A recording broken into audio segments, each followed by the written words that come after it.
1984 के किसान आंदोलन में शहीद हुए 5 शहीदों को अभिवादन करने के लिए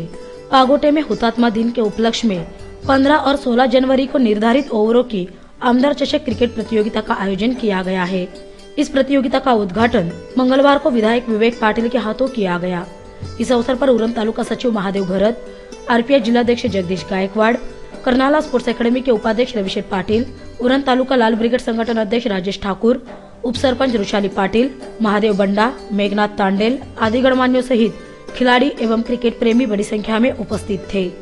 इस दौरान किसान आंदोलन में शहीद हुए शहीदों की यादों को उजागर करते हुए विधायक विवेक पाटिल ने युवाओं को बधाई दी। पाटील 11चे कागोट्याचे जे सर्व अध्यक्ष उपाध्यक्ष त्यांचे सर्व सदस्य आहेत त्यांचं मनपूर्वक त्यांना धन्यवाद देतो की ज्या हुतात्म्यांमुळे आपल्याला आज चांगले दिवस पाहायला आलेले आहेत, ज्या हुतात्म्यांच्या हौतात्म्यामुळे आज 12.5%चा प्रश्न त्या ठिकाणी शेतकरी कामगार पक्षाच्या लाल बावट्याखाली झालेल्या आंदोलनामध्ये आपण यशस्वीपणे पार पाडू शकलो, त्या हुतात्म्यांची आठवण आज आपल्या सगळ्या तरुण मुलांनी ठेवलेली आहे आणि त्यांचा हा वारसा पुढे चालू ठेवण्याच्या दृष्टिकोनातून जे त्यांनी प्रयत्न सुरू केलेले आहेत आणि त्या निमित्ताने या क्रिकेटच्या स्पर्धा आयोजित केलेल्या आहेत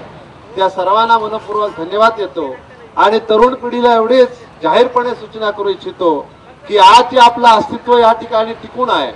की आज जे आपण मान सन्मानाने जगत आहोत ते केवळ त्या 84 साली झालेल्या आंदोलनामुळे आणि त्या आंदोलनामध्ये पडलेल्या हुतात्म्यांमुळे आज आपण या परिसरामध्ये मान सन्मानाने जगतोय याची जाणीव आणि आठवण आपण ठेवली पाहिजे। त्यांच्या प्रती